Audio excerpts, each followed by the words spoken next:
La República de Roma ya no existe. Tras la escalada de violencia para hacerse con el poder, Julio César es asesinado por los aristócratas. Pretenden mantener al Senado como autoridad política de Roma, pero la tentativa fracasa. La era de los emperadores comienza con César Augusto. Siglo I a.C. Bajo la soberanía del nuevo emperador, el Imperio Romano trata de expandirse y pone rumbo a las tierras que hay más allá del Rin.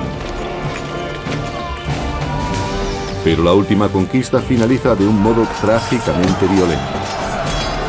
Las tribus germánicas se oponen al yugo imperial y se enfrentan a la autoridad romana. Frustran las ambiciones imperiales, reescriben la historia y desafían al imperio. El Imperio Romano, el bosque de la muerte.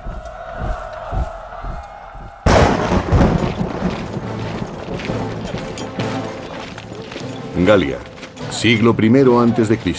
Roma pretende dominar el mundo. Alentados por un crecimiento sin precedentes, los líderes del imperio creen que los pueblos conquistados no se opondrán a su visión civilizadora. El emperador Augusto consolida su poder tras el asesinato de su tío abuelo, Julio César. Roma se alza y extiende por todo el mundo conocido. Augusto fue un pariente de Julio César que se convirtió en el primer emperador romano.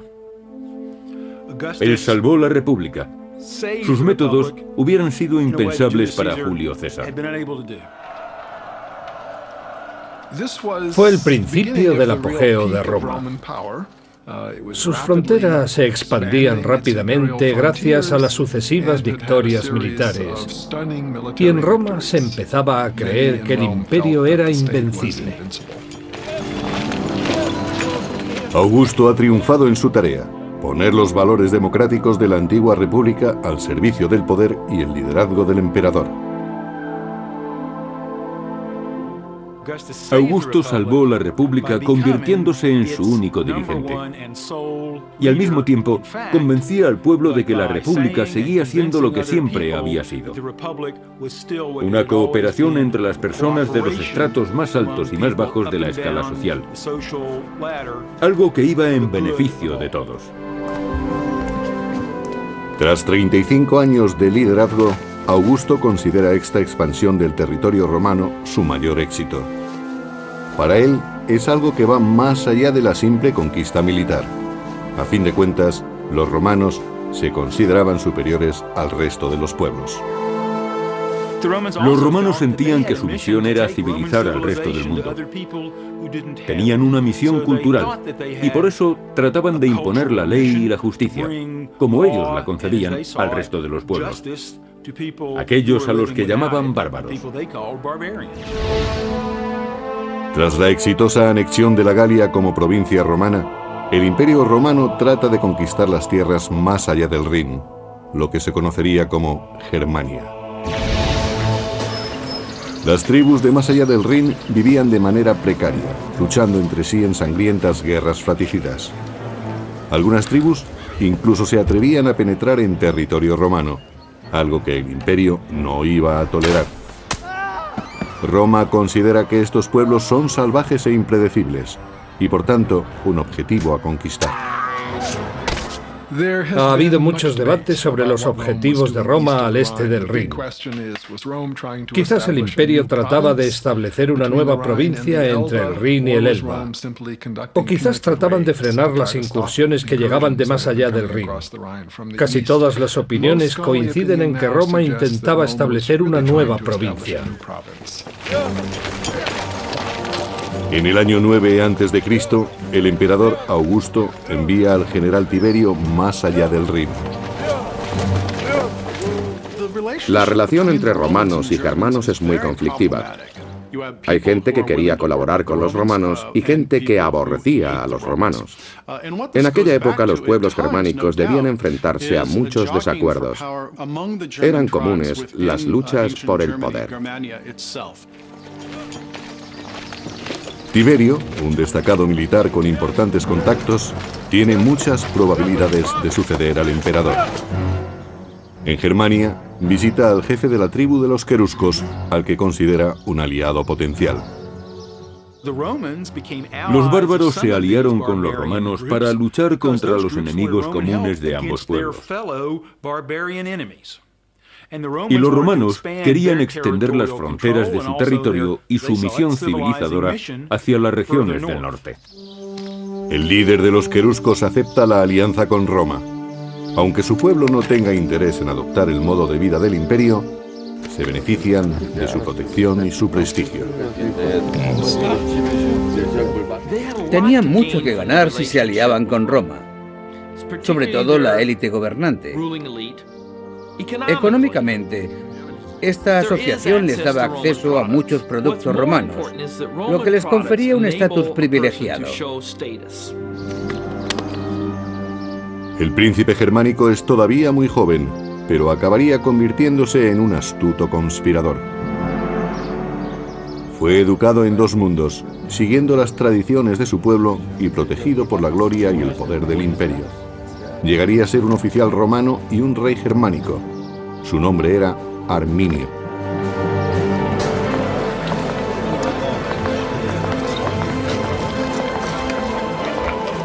Gracias al poder militar del emperador Augusto, el imperio ha mantenido una relación pacífica con las tribus de la zona del Rin durante más de una década.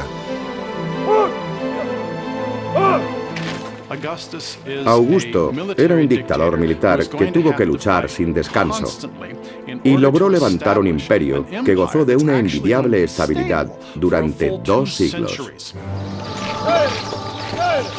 Arminio, el joven príncipe germano, acaba de cumplir 20 años y es comandante auxiliar al servicio del imperio. Las tropas auxiliares son un apoyo imprescindible para las 28 legiones oficiales del ejército romano. Augusto debía asegurarse de que se comprendiesen sus objetivos. Eran los mismos de los líderes tradicionales romanos: guiar al imperio en una guerra de conquista. En el año 6 después de Cristo, el general romano Tiberio viaja a Germania. Debe sofocar una violenta revuelta en la provincia romana de Panonia, las actuales Austria y Hungría. Tiberio dirige sus fuerzas contra los insurgentes que se oponen a los impuestos romanos y a su modo de vida. Los romanos intentaron imponer sus costumbres a los bárbaros a un ritmo mayor del que estos pueblos hubieran deseado. Por eso se enfrentaron a ellos. La revuelta dura ya 3 años y la situación es cada vez más complicada para el ejército romano. El emperador Augusto envía a sus tropas auxiliares. En la lucha, Arminio demuestra que domina las técnicas de combate romanas, distinguiéndose así ante sus superiores romanos. En palabras del historiador romano del siglo I, Velius Paterculus, bravo e inteligente. Arminio era un bárbaro fuera de lo común. Lo demostraban sus técnicas notables y sus ojos, que reflejaban el fuego de su espíritu. Arminio era consciente de que Roma trataba de un modo violento a sus provincias, aplastando cualquier atisbo de autonomía. Veía a los panonios en la misma situación en la que estaba su pueblo, en el norte de Germania, y estableció una relación entre ellos y su propia comunidad durante la campaña en Panonia. Pero Arminio sigue luchando al servicio del imperio y apoya con sus tropas auxiliares a las legiones romanas del general Tiberio. Mientras Roma lucha por mantener el orden en Panonia, en Germania, la influencia del imperio se hace sentir paulatinamente. El pueblo de Arminio, contratado para la construcción de carreteras y otros edificios, empieza a sacar partido de las costumbres romanas. Los bárbaros, especialmente los que vivían cerca del Rin, no consideraban que vivían en el mundo romano. Sin embargo, apreciaban las ventajas de la romanización. Desarrollaron una vida basada en el comercio y crearon comunidades más grandes en oposición a las pequeñas comunidades en las que habían vivido tradicionalmente. En palabras del historiador del siglo III, Casio Dio, los bárbaros se adaptaban al modo de vida romano, se acostumbraron a tener mercados y a relacionarse pacíficamente. Cambiaron sin saberlo. En el año 7 después de Cristo, el emperador Augusto nombra a Quintilio Varo gobernador de los territorios al este del Rin. Varo era un comandante relativamente capacitado, pero también hemos podido comprobar que no se trataba de la persona más amable del mundo. Su descripción a cargo del historiador Velleius Paterculus no es demasiado halagadora. Quintilio Varo era un hombre de carácter afable y tranquilo, aunque tan limitado de mente como de movimiento, y más acostumbrado a los placeres que al servicio activo en campaña. La paz en Germania se adaptaba perfectamente a su carácter relajado. Varo se hace amigo de Arminio, que ha regresado a Germania como un respetable ciudadano romano. Roma ve en Arminio a un poderoso aliado para sus planes de paz. Los germanos aceptan las reglas romanas, pero solo para evitar enfrentamientos. A los germanos no les gustaba comparecer ante los tribunales romanos y no querían que los romanos arbitraran sus conflictos. Ellos ya disponían de un modo propio de resolver sus problemas.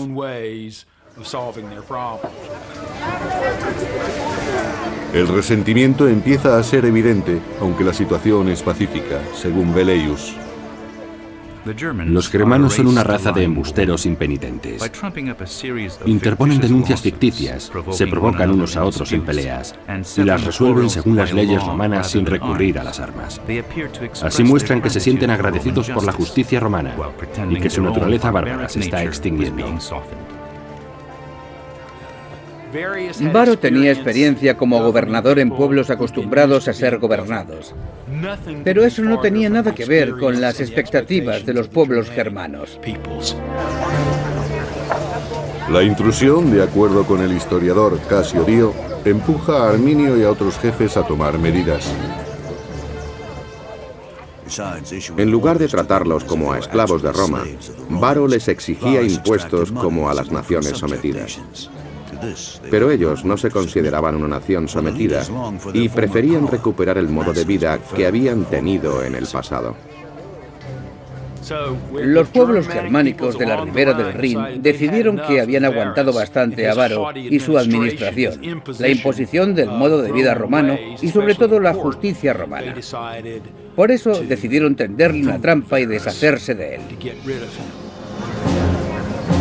Y nadie se encontraba en mejor situación para ello que Arminio.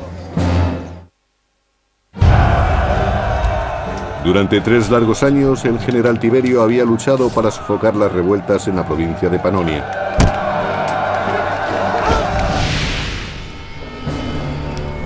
Al fin, en el año 9 después de Cristo, Tiberio ve sus esfuerzos recompensados. Los insurgentes han sido derrotados. La victoria está cerca. Pero mientras que el orden ha sido restablecido en Panonia, la situación en Germania es tensa, aunque los romanos todavía no son conscientes de ello. El general romano Varo, gobernador de esta pacífica provincia, ha impuesto la doctrina romana y ha presionado demasiado al pueblo germano.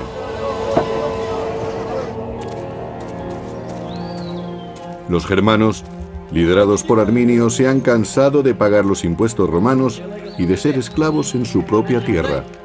Por eso rechazan el servilismo a Roma y se levantan en armas contra el ejército más poderoso del mundo.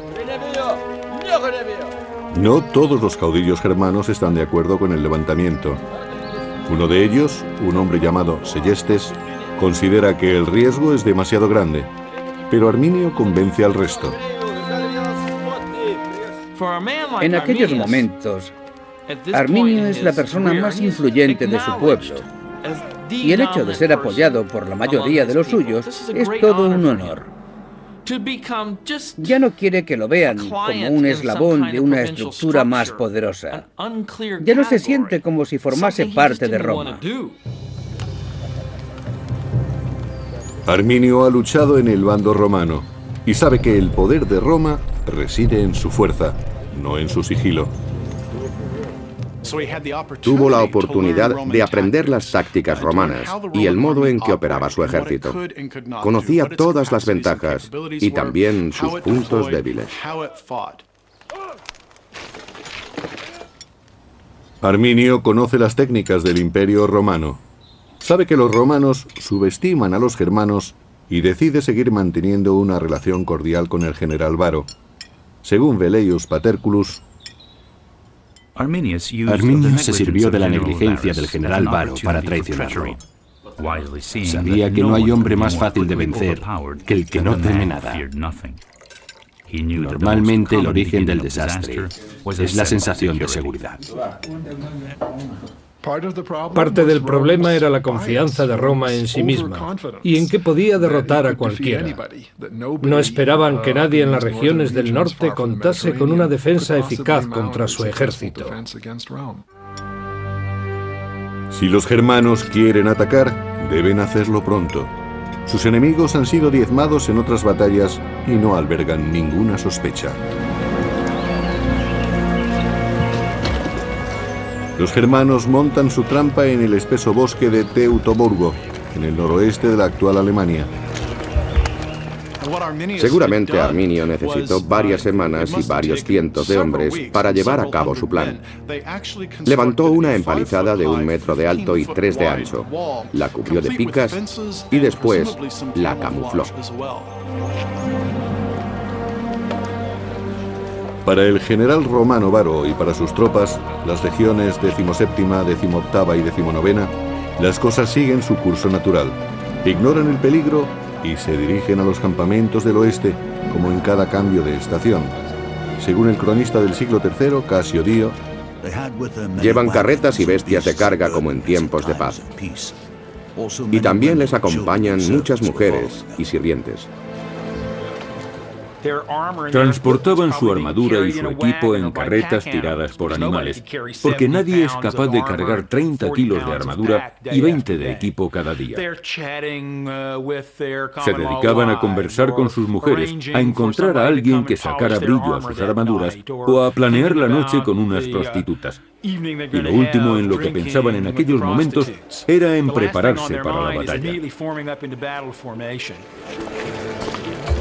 Durante los preparativos, Varo recibe una visita.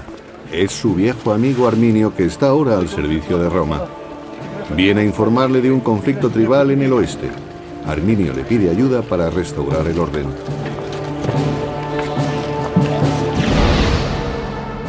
El supuesto levantamiento se ha producido en una zona poco conocida, llamada Calcrise, cerca del fuerte romano de Halter, que es el destino de las tropas de Varo.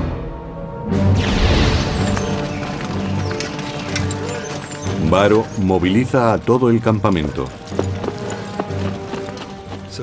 Varo ha entrado en territorio germano pensando que se trata de una misión pacificadora. No está preparado para luchar contra los bárbaros. Los bárbaros están experimentados en la guerra de guerrillas y conocen tácticas que pueden aniquilar a toda una legión romana. La larga columna de soldados, civiles y carromatos serpentea por los bosques germanos. Varo no espera que haya problemas, pero está en suelo desconocido. Por eso se muestra prudente y dirige su comitiva con cautela. En algunas excavaciones arqueológicas se han encontrado cencerros que se rellenaban por dentro. Así conseguían silenciarlos. Con los cencerros silenciados, la columna prosigue su marcha. Las tropas van en cabeza y nadie sospecha que avanzan directos hacia una trampa.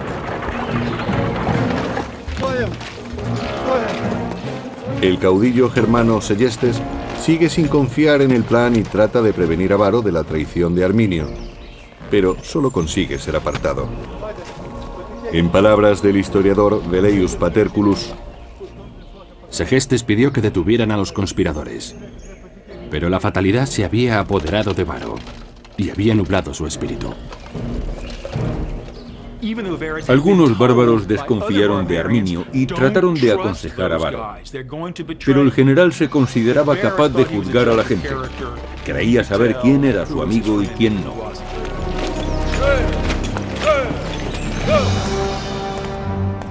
Varo conduce sus tropas hacia una trampa. Y el general Tiberio regresa a Roma después de haber vencido en Panonia.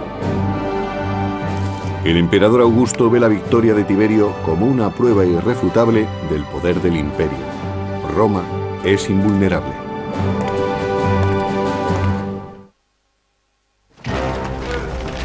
El gobernador Varo se dirige a sus cuarteles en el oeste, pero se desvía para sofocar el levantamiento del que le ha informado su amigo Arminio. En realidad, Varo se acerca cada vez más a la trampa. Está en las profundidades del bosque de Teutoburgo, en una zona conocida como Calcrise. Los soldados se desplazaban sobre bancos de arena y estaban rodeados por la espesura del bosque. Se trataba de una zona de paso muy complicada, por lo que la columna romana tuvo que estrecharse. Los legionarios romanos marchaban en filas de 6 u 8, y en esta zona formarían filas de 4 o de 2. Además, los soldados se veían entorpecidos por la presencia de sus familias y de las bestias de carga que los acompañaban. Cada vez les costaba más avanzar. Los caminos estaban encharcados o cubiertos de barro y lodo, y además estaban cerca de las rías, por lo que encontraban muchos barrancos a su paso.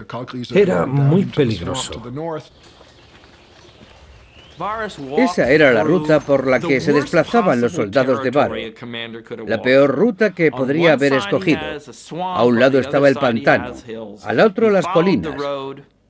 Para los romanos era muy complicado cargar con sus armaduras por ese camino. Les resultaba demasiado pesada. Los germanos habían conducido a los romanos a la trampa perfecta. Era difícil avanzar e imposible retroceder. Arminio sabía que Varo estaba en sus manos. El general romano no tenía posibilidad de escapar. Arminio solo tenía que decidir cuándo y dónde atacarlo. Y no perdió el tiempo. Fue un ataque inesperado. El cronista del siglo III, Casio Dio, describe el momento de la emboscada. Los germanos se lanzaron sobre Varo en medio de aquel bosque impenetrable.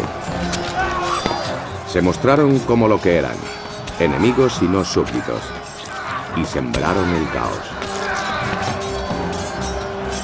La trampa se había cerrado. Los romanos estaban atrapados y rodeados de bárbaros. Era una situación terrible. Los romanos que llevaban armadura podían considerarse afortunados. No tenían espacio para desplegarse e iban a ser diezmados muy rápidamente. La columna de militares romanos y de civiles medía 1,5 kilómetros de largo. Varo, situado en la mitad, no era consciente del desastre de la vanguardia. Solo sabía que la marcha se había detenido súbitamente.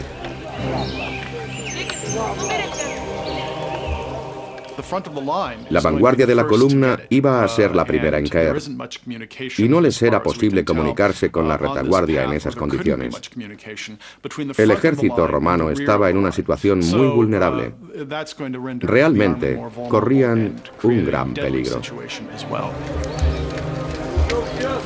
Cuando Varo fue informado del ataque, ya era tarde.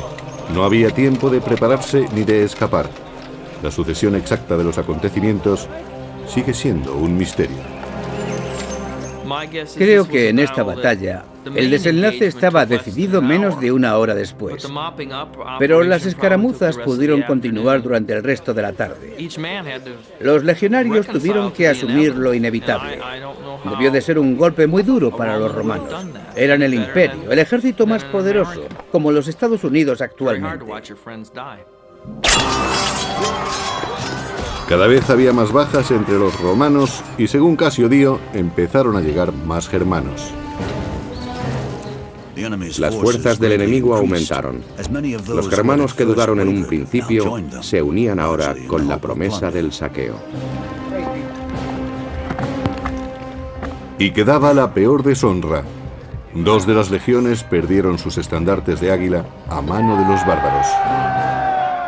El águila era un símbolo religioso para los legionarios. Era literalmente el espíritu religioso, algo que les protegía y les guiaba a la victoria. Si perdían el águila en combate, o si era apresada por el enemigo, los romanos se sentían como si les hubieran robado el espíritu.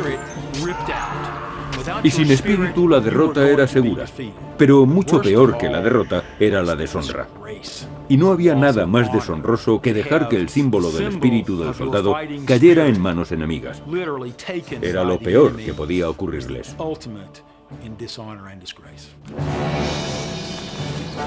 Los romanos pierden la batalla y los estandartes. Como general, Varo sabe lo que le resta por hacer. Varo había sido engañado por los bárbaros. Sabía que era el único responsable. Había dirigido a un ejército y no había sido precavido. Roma iba a culparle de aquella derrota. El propio Varo no podría nunca perdonarse a sí mismo. Su única salida era el suicidio, incluso si era un suicidio poco honorable. Los germanos, a las órdenes de Arminio, han recuperado su tierra y han derrotado al ejército más poderoso del mundo. Según su tradición, ahora debían martirizar a los prisioneros. El escritor del siglo II, Florus, lo describe. Nunca hubo una matanza más cruel que aquella en los bosques. Nunca hubo tantas ofensas proferidas por bárbaros, especialmente hacia las figuras de los legisladores. A algunos hombres les sacaron los ojos, a otros les cortaron las manos. A uno le cosieron la boca después de cortarle la lengua.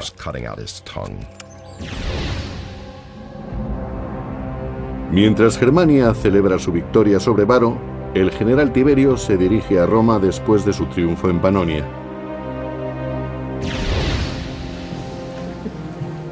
En Roma, el emperador Augusto ultima los preparativos para celebrar el regreso de Tiberio, pero pronto la alegría de los romanos se verá ensombrecida.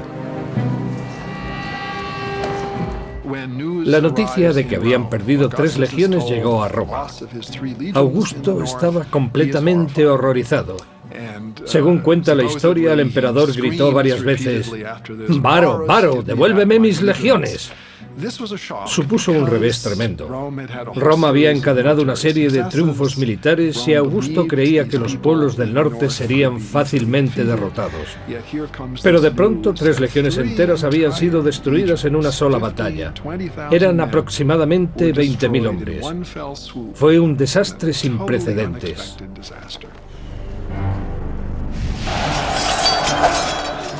Y ahora que los queruscos y otras tribus bárbaras habían escapado a su control, ¿qué les impedía asolar Roma?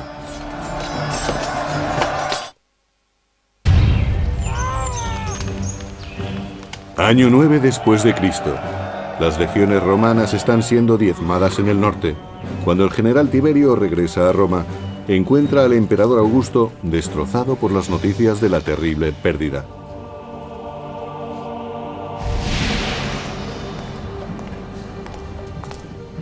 Los bárbaros de más allá del Rin han acabado con 3 legiones dirigidas por el general Varo. El desastre de Varo frustró los planes de Augusto. Ahora resultaba mucho más complicado expandir la frontera norte del Imperio Romano. Ahora siempre tendrían que enfrentarse con feroces pueblos en sus fronteras. En cualquier momento, las tribus podrían adentrarse en su territorio para atacar. Ha sido un golpe muy duro para Roma y no puede quedar impune. Arminio había asestado un duro golpe a la moral del imperio y, por tanto, el orgullo y el honor de Roma debían ser vengados. Habían perdido cerca de 20.000 hombres de una fuerza de legionarios compuesta de 150.000. Sería como si el ejército de Estados Unidos perdiese a 60.000 de sus 600.000 hombres. Si perdiesen al 10% de sus efectivos, saldría en la portada de todos los periódicos. Para restaurar el prestigio de Roma, el general Tiberio moviliza a sus tropas. Tiberio se desplaza con 8 legiones y tropas auxiliares para reforzar la frontera del Rin y la Galia. Roma parece a salvo por el momento. Los germanos siguen en la frontera, pero los romanos han aprendido lo astutos que pueden ser sus enemigos y permanecen vigilantes incluso en su territorio. Hay guardias apostados en todas las esquinas de Roma. Fue muy duro para Roma, como ciudad y como sociedad, comprobar que aquellos pueblos del norte eran capaces de asestar un golpe así a su ejército. César, Tácito y muchos otros dirigentes los habían considerado militarmente inferiores.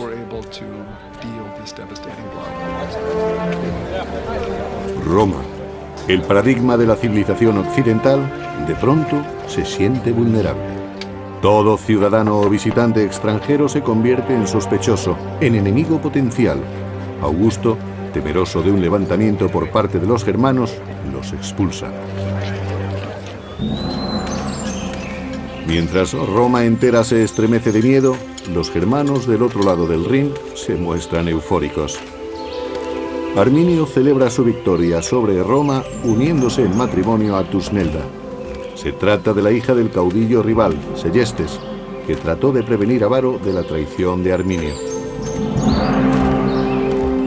En contra de los deseos de su padre, Tusnelda se deja raptar por Arminio. Las mujeres germanas eran increíblemente fuertes. Podían llegar a matar a sus hombres si se rendían en combate. Eran mujeres que se tenían en muy alta estima y querían unirse con el mejor hombre posible. Tusnelda vio en Arminio al mejor de todos los germanos y decidió que ella no merecía menos. Su victoria sobre las legiones romanas confiere a Arminio una enorme influencia sobre su pueblo. Ahora, como rey de los queruscos, crea una coalición de líderes tribales. Arminio pensó que su espectacular victoria le daría fama y que ocuparía un cargo que nunca había existido entre los germanos, el de rey.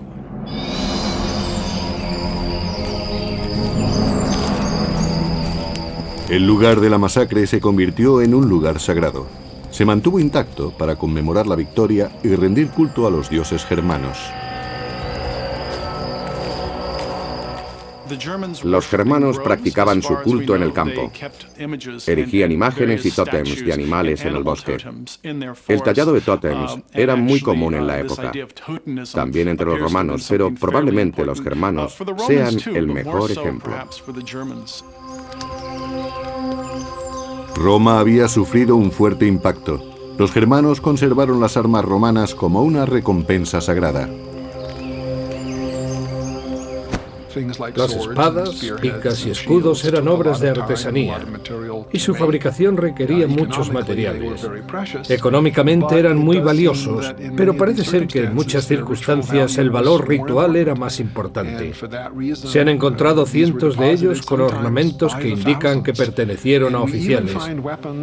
Algunas de estas armas tienen detalles en oro y plata. Gracias a su astucia y a la violencia, los germanos han conseguido recuperar su territorio, al menos por ahora. Pero Roma no está dispuesta a rendirse. Los romanos se dieron cuenta de que tenían un grave problema en el Rin. Decidieron reagruparse, lo que significó reclutar más soldados y establecer nuevas alianzas con los bárbaros. Al cabo de un tiempo, Roma envió nuevas expediciones más allá del Rin. Su intención era pacificar el área, pero también pretendían recuperar su honor perdido en la batalla contra Arminio.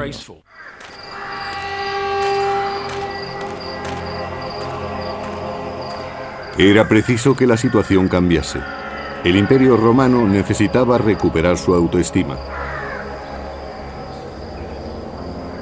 Año 13 después de Cristo. 4 años después de la masacre, el emperador Augusto manda a Germánico, general de las tropas romanas, a luchar contra Arminio y los bárbaros queruscos.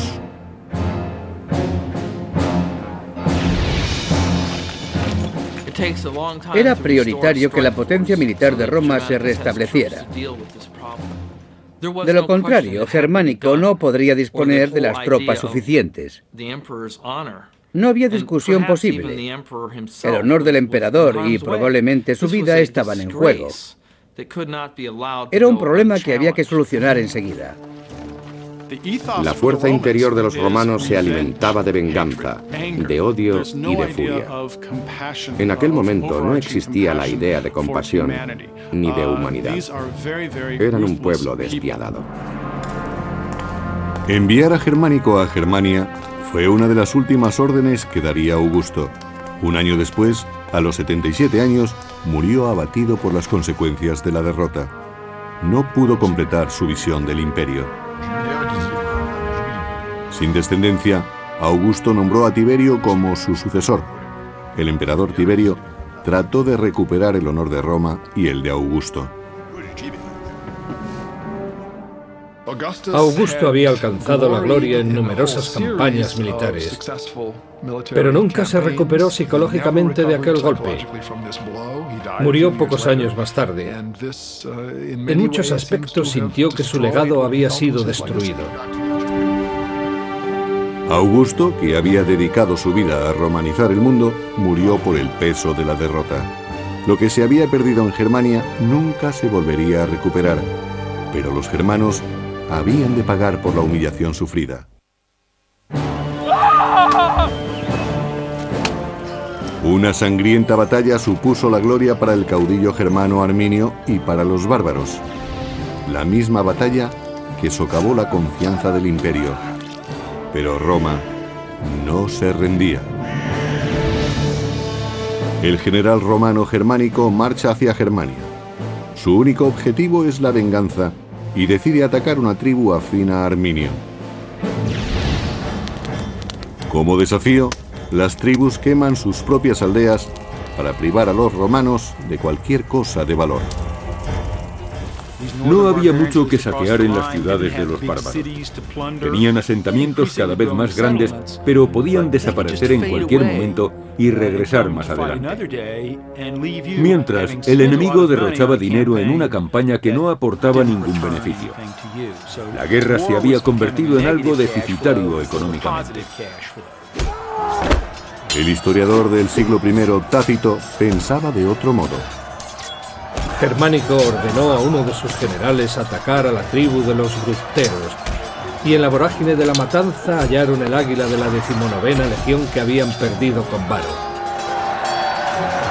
Las tropas marcharon después hacia la frontera, arrasándolo todo a su paso.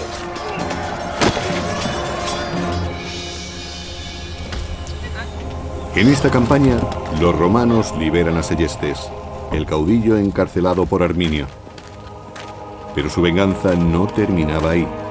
Después, los romanos apresaron a la hija de Seyestes, Tusnelda, que esperaba un hijo de Arminio. Tusnelda fue capturada por los romanos y llevada a la capital como prueba del éxito en su misión. Su principal objetivo era humillar a Arminio, el hombre que había derrotado al general Varo y a sus 3 legiones. En el año 15 después de Cristo, 6 años después de la emboscada, el ejército romano llega al lugar de la masacre en los bosques de Calcrise. Ahora es un monumento sagrado a la victoria de los germanos. Cuando llegaron al lugar de la derrota de Varo, encontraron espadas rotas por el suelo. Y también había cráneos clavados en los árboles. La batalla tuvo que ser horrible. El valle estaba lleno de huesos que probablemente pertenecían a los vencidos, salvo los oficiales que seguramente habían muerto en la horca o degollados por los germanos. Así era como practicaban los sacrificios. El historiador del siglo I, Tácito, describe así la escena. Había huesos por todas partes, diseminados en los lugares donde los hombres trataron de huir y amontonados donde resistieron. Y al lado descansaban armas rotas y huesos de caballos. Los cráneos humanos estaban clavados a los árboles. No muy lejos se alzaban los altares bárbaros donde fueron sacrificados los jefes. Sin duda fue sobrecogedor para Germánico y sus hombres. Se dieron cuenta de que podían ser los restos de sus familiares o de sus amigos. Eran sus compañeros de armas. Y los enterraron. El entierro y su ritual eran muy importantes. Aseguraban el descanso de los muertos, que ya no regresarían para atormentar a los vivos. El historiador Tácito dice: los romanos enterraron los restos de las 3 legiones. No sabían si estaban enterrando a amigos o a desconocidos, pero la ira que sentían hacia el enemigo era la misma. Todos sufrían y maldecían. Fue muy significativo para Roma demostrar que recordaba a sus veteranos. Nunca desistiría en su intento de recuperar el honor que le había sido arrebatado. Su desgracia se debía a la incompetencia y arrogancia de un general. Para los germanos, que ven el campo de batalla como un santuario, el entierro es una herejía. En cuanto los soldados enemigos se alejaban, exhumaban los restos y santificaban de nuevo el lugar. Arminio, que había derrotado a Roma 6 años antes, se siente amenazado por el retorno de los romanos. El giro de los acontecimientos le preocupa. Tácito describe su rabia. Arminio, colérico por naturaleza, enfureció cuando su mujer fue capturada. El destino de su hijo sería la esclavitud. El general se dejó llevar por la ira y declaró la guerra a Segestes y al imperio. Estalla la guerra. Las fuerzas de Arminio están familiarizadas con el entorno y una vez más sacan partido de su ventaja contra las tropas romanas. Las legiones romanas eran superiores cuando podían elegir un campo de batalla llano y extenso. En ese tipo de terreno tenían más espacio para maniobrar y podían avanzar en formaciones compactas. Y en aquel momento no se daba ninguno de esos factores. No era llano, no había sitio para maniobrar y no podían agrupar sus unidades. Pero Germánico logra tender una trampa al enemigo y lo atrae a campo abierto. Los romanos han ganado esta batalla, pero no la guerra. La dificultad del terreno, el coste de la campaña y la tenacidad de los bárbaros despojan a Roma de cualquier esperanza de victoria. Durante muchos años los romanos realizaron incursiones en el este del Rin e incluso intentaron capturar a Arminio, pero no tuvieron éxito. Ni Arminio ni Germánico vivirían para ver los resultados de sus esfuerzos. 3 años más tarde, en el 19 después de Cristo, ambos murieron de un modo muy poco heroico. Germánico sucumbió a la enfermedad. Algunos aseguran que fue envenenado por un rival político en las intrigas de Roma. Ese mismo año, Arminio fue asesinado por sus soldados que consideraban despóticas sus maneras. Arminio estaba muy entregado a una causa: la libertad de su pueblo y la suya propia. Quería ser rey de todas las tribus germánicas. Pero estas no querían un rey. Querían autonomía, y Arminio se la había dado. Y en el proceso había cambiado el concepto de Roma como imperio. Esta batalla frenó la expansión de Roma. Si no hubiera tenido lugar, no sabemos hasta dónde hubiese llegado el imperio por el este. Roma podría haber conquistado Alemania, Polonia y parte de Rusia. Nunca lo sabremos. Después de la batalla de Teutoburgo, Roma tuvo más en cuenta los riesgos de una expansión. El beneficio rara vez merecía la pena, pero las conquistas eran demasiado atractivas como para ser ignoradas.